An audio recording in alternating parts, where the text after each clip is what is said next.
नमस्कार बच्चों, आपका स्वागत करते हैं आपके अपने YouTube चैनल साइकोलॉजी वाले गुरुजी में। तो आज की इस क्लास में सैम्पलिंग का एक और मुख्य प्रकार के बारे में क्लास लेकर हम आ गए हैं और उस प्रकार का नाम है स्तरीकृत यादृच्छिक प्रतिदर्शन। इसको इंग्लिश में बोलते हैं स्ट्रैटिफाइड रैंडम सैम्पलिंग। इसके पहले क्लास में हमने आपको बताया था सिंपल रैंडम सैम्पलिंग क्या होता है, उसके बारे में हमने डिटेल में आपको बताया था। आपने वो वीडियो अगर नहीं देखा तो चैनल में विजिट करके देख सकते हैं। और आज की क्लास में मैं आपको समझाने वाला हूँ संभाव्यता प्रतिदर्शन का दूसरा जो प्रमुख प्रकार है स्तरीकृत यादृच्छिक प्रतिदर्शन, इसके बारे में आपको बताने वाला हूँ। इसलिए वीडियो को लास्ट तक जरूर वॉच कीजिएगा। और हाँ, अगर चैनल पे आप नए हैं तो चैनल को प्लीज़ सब्सक्राइब करके बेल नोटिफिकेशन को ऑन कर दीजिएगा, क्योंकि इस चैनल पर साइकोलॉजी से रिलेटेड इसी प्रकार के कंटेंट में प्रोवाइड कराता रहता हूँ। तो चलिए आज की क्लास को शुरू करते हैं। हम समझते हैं कि स्तरीकृत यादृच्छिक प्रतिदर्शन क्या होता है। देखिए, स्तरीकृत नमूना एक ऐसी विधि है, ठीक है, ये स्तरीकृत प्रतिचयन कह लीजिए या नमूना कह लीजिए, एक ऐसा मेथड है जिसमें जनसंख्या को विभिन्न उपसमूहों स्तरों में विभाजित किया जाता है और प्रत्येक स्तर से यादृच्छिक रूप से नमूने लिए जाते हैं। यानी कहने की ये तात्पर्य है कि जहां आपने सिंपल रैंडम सैम्पलिंग में देखा था कि कई माध्यम से थे, उनसे क्या है यादृच्छिक रूप से प्रतिदर्शकों का चयन किया जाता था। इसमें क्या है, पहले जनसंख्या को डिफाइन किया जाएगा। जिस भी क्षेत्र में हमको रिसर्च करना है, शोध करना है, उसको हमने डिफाइन कर लिया और डिफाइन करने के बाद फिर उसको कई स्तरों में हम डिवाइड करेंगे, ठीक है, कई लेवल में डिवाइड करेंगे। और लेवल में डिवाइड करने के बाद उन लेवल से या उन स्तरों से क्या है हम प्रतिदर्श का चयन करेंगे, ठीक है। और प्रतिदर्श का चयन कैसे करेंगे इसके बारे में भी मैं आपको आगे बताने वाला हूँ। तो बस आप इतना सिंपल समझिए कि ये जो स्तरीकृत है, स्तरीकृत मतलब कई स्तरों में बांटकर तब प्रतिदर्शों का यादृच्छिक रूप से चयन करना ही क्या कहलाता है, स्तरीकृत यादृच्छिक प्रतिदर्शन। इसका एक ही उद्देश्य होता है, ये उद्देश्य होता है इस बात को सुनिश्चित करना होता है कि प्रत्येक उपसमूह या प्रत्येक स्तर का जो है पर्याप्त प्रतिनिधित्व है। ये मैं एक एग्जाम्पल के तौर पे आपको समझाता हूँ, इसको गौर से आप समझिएगा। जैसे मान लीजिए कि मैं बनारस जिले के जो मनोविज्ञान पढ़ने वाले बच्चे हैं उनकी बुद्धि लब्धि का अध्ययन करना चाहता हूँ, ठीक है।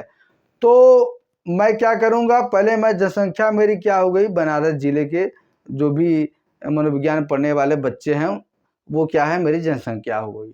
अब उस जनसंख्या को क्या है मैं कई स्तरों में बांटूंगा। जैसे मनोविज्ञान पढ़े 11-12 के छात्र भी मनोविज्ञान पढ़ने वाले हैं, बीए के छात्र भी मनोविज्ञान पढ़ने वाले हैं, एमए के छात्र भी मनोविज्ञान पढ़ने वाले हैं। तो पहले कक्षा के स्तर पे मैं बांटूंगा, ठीक है, फिर आयु के स्तर पे बांटूंगा, फिर उसके बाद लिंग के स्तर पे लड़के या लड़कियां, और फिर इन स्तरों में बांटकर, ठीक है, इन स्तरों में बांटकर फिर क्या है हर स्तर से क्या है जो भी मुझे प्रतिदर्श लेना हो वो मैं प्रतिदर्श लूंगा। इससे क्या होता है कि हर समूहों से हर स्तरों का पर्याप्त प्रतिनिधित्व होता है। एक एग्जाम्पल के तौर पर मैंने आपको समझाया। अब मुख्य विशेषताएं इसकी क्या होती है इसके बारे में हम बात कर लेते हैं। तो मेन विशेषताएं आपको जो हमने अर्थ बताया इसके आधार पर स्पष्ट हो गया। सबसे पहला विशेषता हमने दिया है स्तरों में विभाजन। स्तरीकृत यादृच्छिक प्रतिचयन में क्या होता है, जब भी हम किसी भी प्रतिदर्श या सैंपल का सिलेक्शन करते हैं तो उसे कई स्तरों में विभाजित करके करते हैं। जैसे आयु के आधार पर, लिंग के आधार पे यानी कि महिला या पुरुष, फिर आय के आधार पे यानी कि गरीबी अमीरी या निम्न आर्थिक स्थिति उच्च आर्थिक स्थिति, इसके आधार पे क्या है हम बांटकर तब प्रतिदर्श का सैंपल करते हैं। दूसरा, प्रत्येक स्तर से यादृच्छिक चयन, यानी कि जब हम स्तरों में बांट दें तो फिर हर स्तर से हर समूह से क्या है यादृच्छिक रूप से क्या है हम अपने सैंपल का चयन करते हैं, ठीक है, स्वतंत्र रूप से बिना किसी पक्षपात के क्या है हम अपने जो भी सैंपल होते हैं उसका सिलेक्शन करते हैं। अब इन दोनों से ये फायदा होता है, तीसरा प्रतिनिधित्व, मतलब क्या है सभी स्तरों के जो भी लोग हैं उनको पर्याप्त प्रतिनिधित्व हमारे जो भी रिसर्च होता है उसमें मिल जाता है। देखिए, नमूनों में प्रतिनिधित्व मिलता है जिससे क्या होता है सटीकता, ठीक है, यानी कि परिणाम अच्छे आते हैं, और इससे क्या होता है पक्षपात कम होता है, ठीक, तो ये इसकी मुख्य विशेषताएं हैं। अब मैं आपको समझाता हूँ कि अस्वीकृत यादृच्छिक प्रतिचयन के चरण स्टेप्स क्या होते हैं स्ट्रेटिफाइड रैंडम सैंपलिंग। तो सबसे पहला आप क्या करेंगे, जो ऐसा हर में करते हैं, जनसंख्या की पहचान करें। आप जैसे आप जिस भी क्षेत्र में जिस भी फील्ड में रिसर्च करना चाहते हैं तो पहले आप जनसंख्या को डिफाइन कर ले, उसको पहचान कर ले। जैसे हमने आपको बताया कि बनारस जिले के हम मनोविज्ञान पढ़ने वाले बच्चों की बुद्धि लब्धि का अध्ययन करना चाहते हैं, तो इसमें जनसंख्या क्या हो जाएगा, बनारस जिले में पढ़ने वाले मनोविज्ञान के विद्यार्थी। ठीक, तो ये पहचान हो गया। दूसरों में क्या करेंगे, जनसंख्या को स्तरों में विभाजित करेंगे। हमने आपको एग्जाम्पल बताया, मैं स्तर में कैसे डिवाइड करेंगे, देखिए आयु के आधार पे, ठीक, लिंग के आधार पे, कक्षा के आधार पे, और उसके बाद क्या है लड़के या लड़की के आधार पे, फिर उसके बाद क्या है शहरी और ग्रामीण के आधार पे। इसके आधार पे क्या है हम जनसंख्या को कई स्तरों में डिवाइड कर देंगे। तीसरे स्टेप में हम क्या करेंगे, प्रत्येक स्तर से यादृच्छिक नमूना चुनें। यानी कि तीसरे स्टेप में जब हमने दूसरे स्टेप में कई स्तरों में डिवाइड कर दिया गया है, तो हर स्तर से जितना हमको सैंपल लेना है यादृच्छिक रूप से क्या है अपनी इच्छा से सैंपल हम ले लेंगे।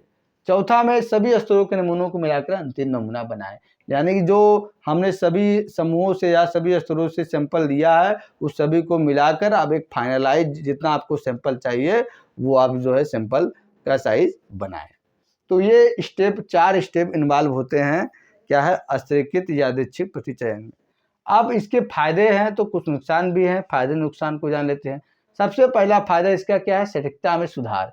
सटीकता में सुधार कैसे होगा, सटीकता में सुधार ऐसे होगा कि जब स्तरों में हम डिवाइड करेंगे जनसंख्या को और फिर उन स्तरों में से हम क्या है लेंगे, उन स्तरों में से क्या है हम सैंपल का सिलेक्शन करेंगे, तो इससे क्या होगा कि उसमें जो है जो भी जनसंख्या होती है हर वर्ग की उसको पर्याप्त प्रतिनिधित्व मिलता है। तो इससे क्या होता है सटीकता में सुधार होता है और क्या होता है पक्षपात में कमी होता है। यानी कि अनबायस्ड तरीके से क्या है हम अपने सैंपल का सिलेक्शन स्ट्रेटिफाइड रैंडम सैंपलिंग के माध्यम से करते हैं।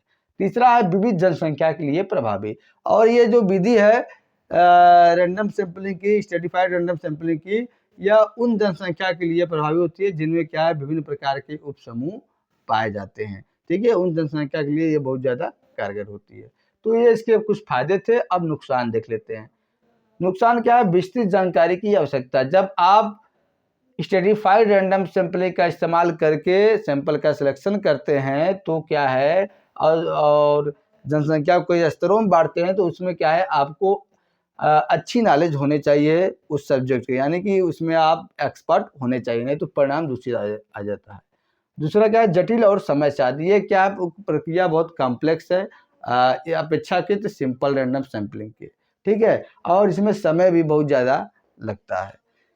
ठीक, ये दूसरा था। तो ये दो इसके क्या है मुख्य नुकसान हमने आपको बता दिया। अब इसके कुछ एप्लीकेशंस हैं यानी कि अनुप्रयोग है, इसको भी हम देख लेते हैं। देखिए शिक्षा के क्षेत्र में भी इसका अनुप्रयोग है। कैसे है, क्योंकि इसके माध्यम से हम विभिन्न कक्षाओं के छात्रों का अध्ययन आसानी से कर सकते हैं। दूसरा स्वास्थ्य सेवा के क्षेत्र में भी इसका अनुप्रयोग है। कैसे, इसमें विभिन्न आयु वर्ग के रोगियों पर हम क्या है शोध कर सकते हैं, विभिन्न आयु वर्ग के रोगियों पर हम शोध कर सकते हैं। तीसरा बाजार अनुसंधान में भी इसकी उपयोगिता है। वो कैसे है, इसमें विभिन्न आय वर्ग के ग्राहकों के व्यवहार का हम क्या है अध्ययन इसके माध्यम से कर सकते हैं। तो ये मोटा मैंने आपको बताया अस्वीकृत यादृच्छिक प्रतिचयन के बारे में। इसी तरह से आगे अब जो इसका तीसरा प्रकार है उसके बारे में क्लस्टर सैंपलिंग है, उसके बारे में बात करेंगे। फिर हम लोग क्या है नॉन प्रोबेबिलिटी सैंपलिंग में जो प्रकार है उसके बारे में बात करेंगे। फिर आगे जो भी सिलेबस का में टॉपिक है सभी को मैं कवर करवा दूंगा। तो चलिए आज क्लास यही तक, मिलते हैं नेक्स्ट क्लास में किसी अन्य टॉपिक के साथ। तब तक के लिए आप सभी बच्चों का बहुत बहुत धन्यवाद। जय हिंद, जय भारत।